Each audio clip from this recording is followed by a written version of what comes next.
perspective presented by the New Orleans Secular Humanist Association, following a few principles of humanism.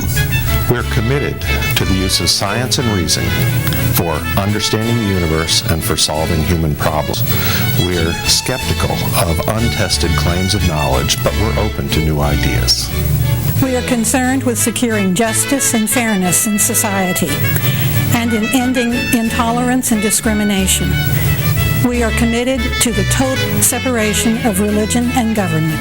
We affirm humanism as a realistic alternative to the theologies of despair and the ideologies of violence. We reject the concept of an afterlife and believe in living a full and rewarding life here and now. We value and respect each individual's right to judge and lead their lives according to their own position, as long as it's respectful of other people living in a free society. We hope you like today's program and others in the weeks to follow. Thank you, folks, for watching our show. It's always a pleasure to know that there are some of you out there. I'm Harry Greenberger. I have hosted this show for quite some time, so I think most of you know me. Today, my special guest is Charlotte Klasson, who is the president of the New Orleans Secular Humanist Association. She was elected to that position following my many years in the same spot. And so what I want to do today is let Charlotte tell all of us about some of the things that NOSHA has done during her presidency. Well, thank you for having me, Harry. It dawned on me that it has been maybe a year and a half, I guess, since I was on. I think I came on just after taking over the president position. And at that time, we talked about where we were. And I had thought, well, you know, what has happened in the year and a half to 2 years since you stepped down, and you know, we're going to enjoy a little bit of not worrying about NOSHA operating. It was a relief. Yeah, I can imagine. I know in the week leading up to our monthly meetings, it is quite active and busy for me too.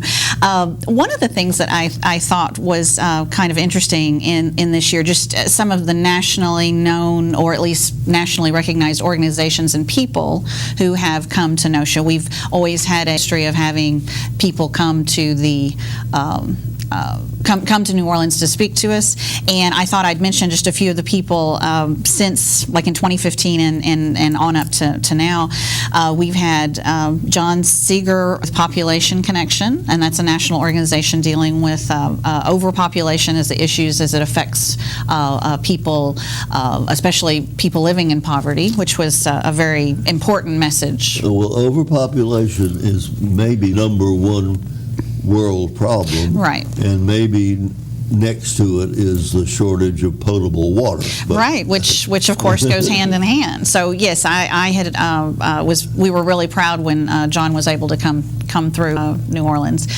Another person who is now somewhat nationally known is Zach Copeland, and he's the student activist, even though he's in college now.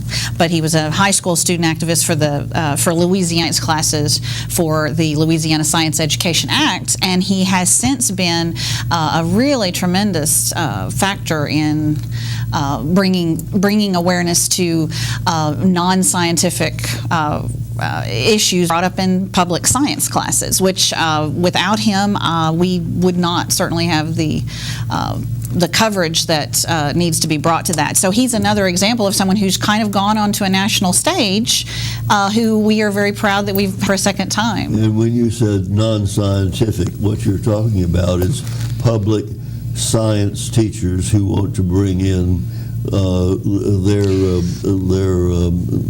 explanation as opposed to the scientific explanation of evolution. Exactly. Yes, a creationism idea that if it comes certainly from their personal religious views, that's extremely unwelcome in a public science class. And that continues in the state of Louisiana today. to this day. Yes. Zach just recently did a really fascinating short video that talks about it. That kind of is something that was produced in I believe in New York with a media company, and really I think kind of puts his face on it, and hopefully a lot of students across the country will say, if he's noticing this, then am I missing in my classrooms? Another person I wanted to mention, just because he is well known. He lives in Mississippi, I believe. Neil Carter. He writes a popular blog called Gospel and Dixie, Skepticism with a Bit of a Drawl, and he represents kind of that somewhat nationally known blogger who talks about his life. He had been featured, I believe, in a CNN, or at least one of national programs, about his experience with being a teacher and then being non-religious, and how it impacted his family life and working life. And he's out there kind of as a crusader, and so he had a following and came through. In 2015, one thing that we did do that we have done again this year was we partnered with the Tulane Anthropology Department for Darwin Day, and that was we thought that was a program that we certainly could reignite. We had been at the UNO campus, and they had some reasons that it was hard for them to keep hosting that, and so that was a major thing to have that brought back up again as a program. And our board member, Jim Dugan, put all that together for us. Yes. Jim kind of took that on as a signature project, and we just had another Darwin Day in February. And that was, it was really well attended, and we had some excellent presentations. Mm-hmm. So that was something that we hope to keep doing, and is new to us. As of 2016, some national people, we had Tony Van Pelt, who is the co-founder and president for the Institute for Science and Human Values. Paul Kurtz, who has come and spoken to NOSHA, was an original founder of that organization and is well known in secularism. And so Tony Van Pelt came and talked about it because they do a lot of lobbying on church-state separation issues. And then we just had David Silverman, who was the president for American Atheists, in April. So we've had some high-profile people who are, not just a local name, but something that people read and probably see as being fans of what they do. These are for the monthly meetings. That's right. Which now are at a new location from where we used to be. That is right. That was another huge piece and huge change for us that I did want to make sure we touched on. Yes, we were at the Audubon Zoo in New Orleans, and we realized that they had wanted to make some changes to the programming that they do. And so we were very lucky that we found the Jefferson Parish Public Library. They have major presentation rooms, and we were so happy to end up in a place that has really nice parking, adequate parking. It's easily accessible from the interstate, and they have a cafe, so you can have some refreshments, get some coffee or tea before our meeting, and so it's really worked out well. So I have to say and commend Jefferson Parish Library for such a beautiful facility. And has the attendance at those meetings been similar to what we were getting at the zoo? Yes, it is something that I think, being in a new place, it's going to take a while to build back up a little bit. We've always averaged around 50 people a month, just give or take. Sometimes we'll have a very large crowd for a specific speaker or topic. But yes, we're averaging about the same, and we've seen some new faces, so I'm sure we're seeing some new people who find it easier to go to the library. And we've probably had a few people who've said they're going to have to adjust their schedule to come out there because it was easier to go to the zoo. And so we realized it would change our audience slightly, but we certainly hope that people will give us a chance when they can fit us in. Yes. So, even though our name is New Orleans Secular, yes, our territory is South Louisiana up, including Baton Rouge. Right. And the Mississippi Gulf Coast, and a little bit of East Texas. So that's the territory that we claimed for ourselves. Right, right. Well, we've certainly had people who keep up with us, and now that we're heading into our 17th year. We certainly have brought in people who it might be difficult for communities that don't have as large of a group or one that is as established to come. So we have several people who come regularly from Baton Rouge, and we have some supporters in Mississippi. I know in July I am hoping to go to the Mississippi Gulf Coast Atheist and Freethinkers Association. They have a monthly meetup kind of like ours, and I was thinking, since we've had some supporters there, it'd be nice to be able to visit with them and to meet them and just see if they have any questions for us and kind of just meet who their group is. Okay. So I'll be doing that. What else would you like to tell us about?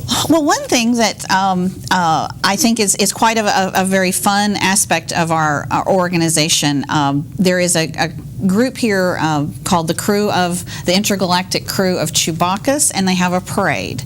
And that parade has morphed into, they started out being more of a sci-fi, Star Wars theme, but yet people who are kind of a geek thing, a Doctor Who, science fiction, lots of different incarnations of that. And so we thought, well, maybe we could be a part of it and bring a little bit of humor and maybe some awareness for Notia if we started a crew. So we came up with a name called the Mystic Crew of the Evangelical Pastafarians.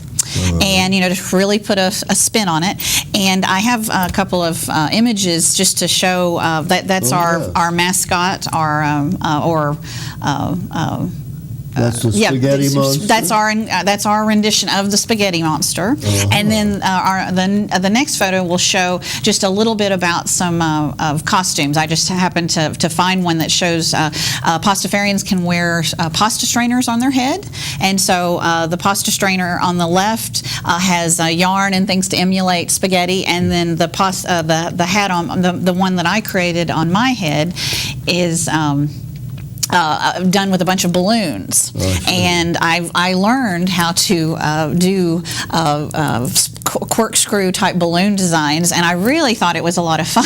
And so I thought, well, that's two ideas, and people have different takes on it. We've had people who've become pasta fairies, like dressing up and being a little more of a fairy, and we have had people just wear they are nuns or monks. That kind of, so it's very fun. That whole event is a big joke. It's meant to. Yes, it's taken very seriously though, because people put a lot of time into costumes and contraptions and their throws. Yes. Like for instance, our throw that we do because it's very easy is ramen noodles. Which is part of the lore of can I get a ramen? Because they're noodles and it's a packaged thing that you can eat. So when we hand it out, we know that some people will actually enjoy it. So I do think that's a very funny thing. The other couple of things that we've introduced as activities, we have always tried to offer people opportunities to do community service, and one of the ones that has always been very popular has been volunteering with the Second Harvest Food Bank. And that has been very successful. A lot of people enjoy it. In fact, some people we find with Notia is that sometimes they come to our monthly meetings, but then some of them like more of the social activities. So we find that we have some community members who you might not see monthly, but then you see it at the Second Harvest, and they're volunteering because they enjoy that. That has been quite a success. Let me just interrupt and mention, Sure. I'm glad to see you're wearing your Notia T-shirt. Yes, my shirt. And these shirts are available to people at our meetings if they want to buy Right, if somebody one. did want one, And yes, we have you are also some. wearing a medallion for the Happy Humanist, Yes. which also is my lapel button. Yes. The Happy Humanist.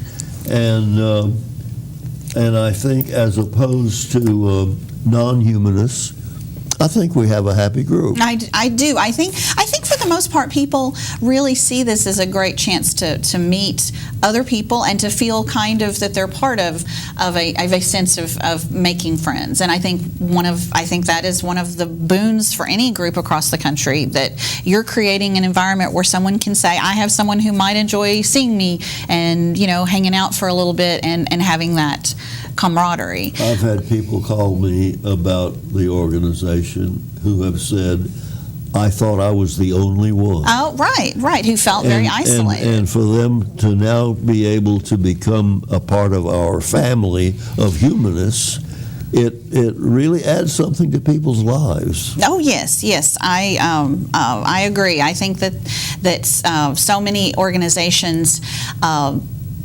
have to constantly look at what are they offering, and I think NOSHA is certainly a testament to being around as long as we have been.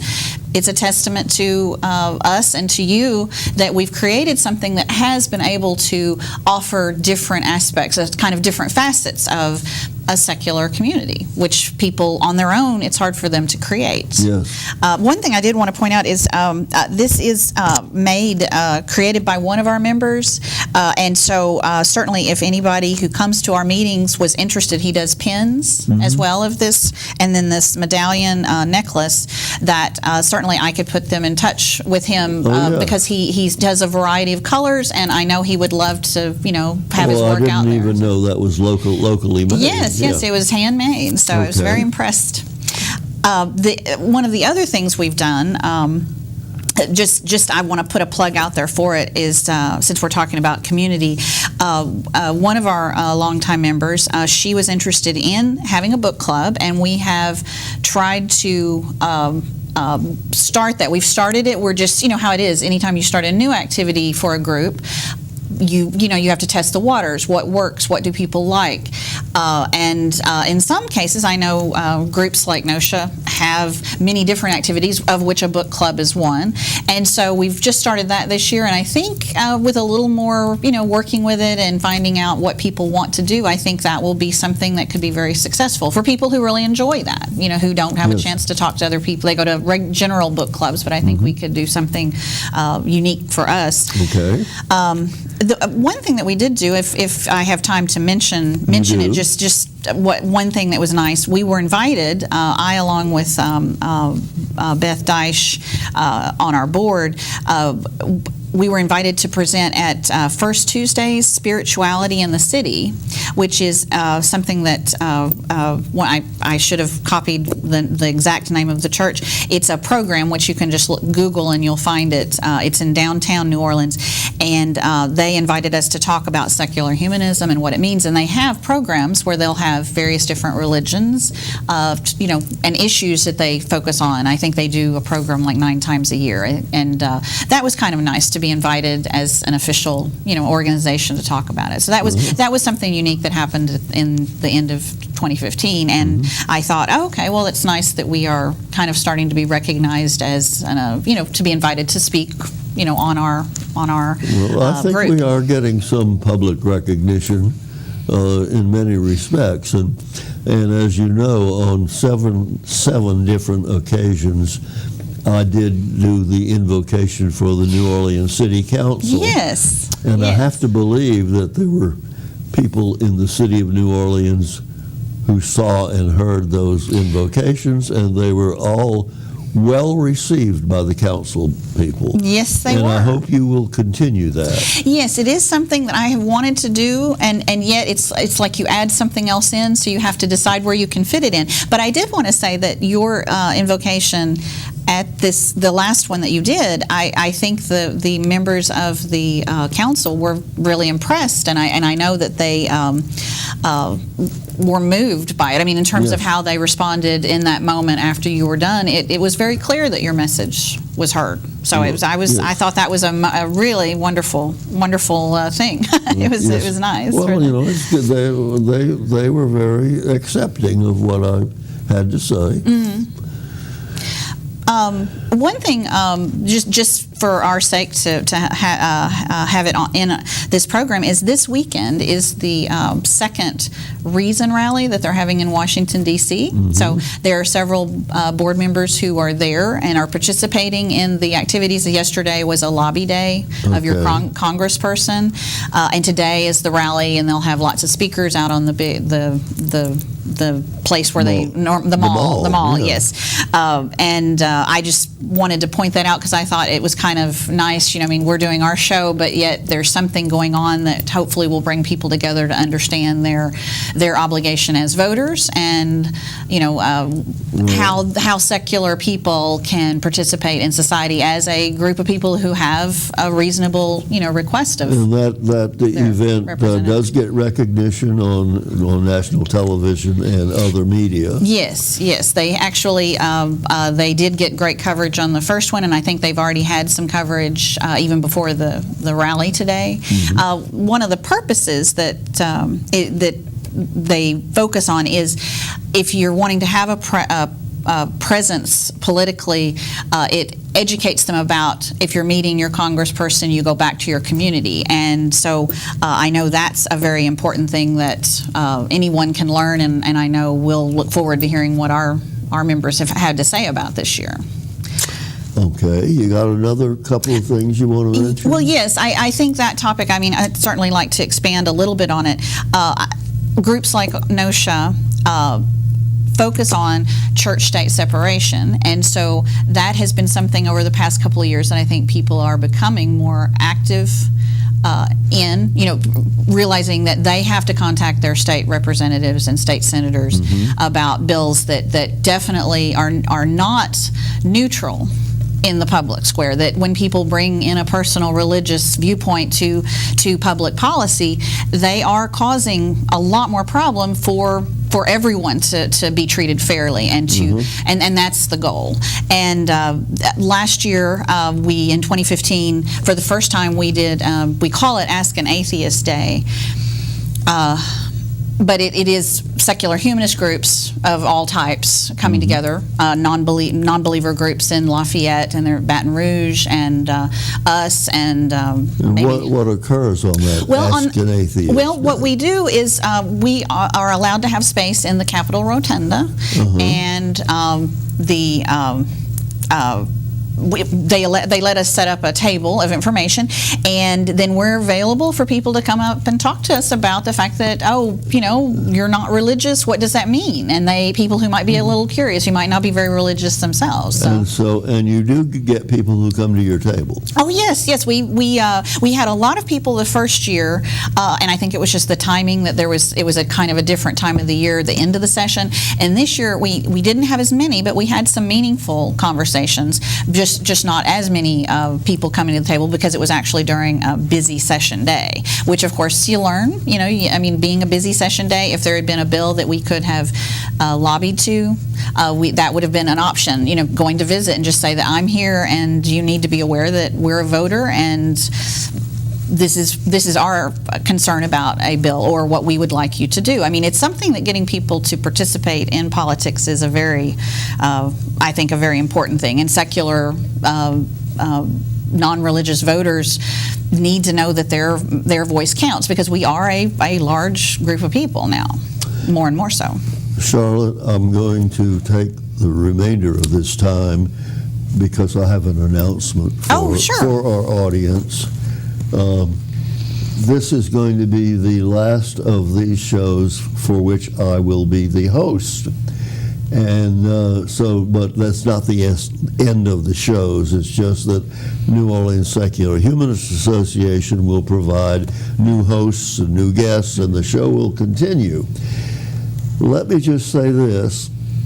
As best I can calculate it, I have been doing this show, which is 2 guests per month, which would be 24 shows a year. And it has been at least 15 years that I have been doing it. So I calculate that I must have done at least 360 of these shows, meaning a lot of guests. Now, these guests were not all people I knew or people that I had prior contact with. They were just interesting people because I wanted to get people on the show, in addition to religious questions, people who were involved in providing entertainment or education or something that adds to a full life. And secular humanists, the humanism side of it says, we're not going to have an afterlife, therefore we need to fill this life with as many rewarding and satisfying things as we can, which is why I have had guests who were doing things that were entertaining, educational, or interesting in some manner, because you can't go on year after year just talking about religion or lack of religion. And so I did find, in addition to the audience that we may have locally on Cox Cable, that we have a very large audience on YouTube, on Vimeo, at the NOSHA website as well.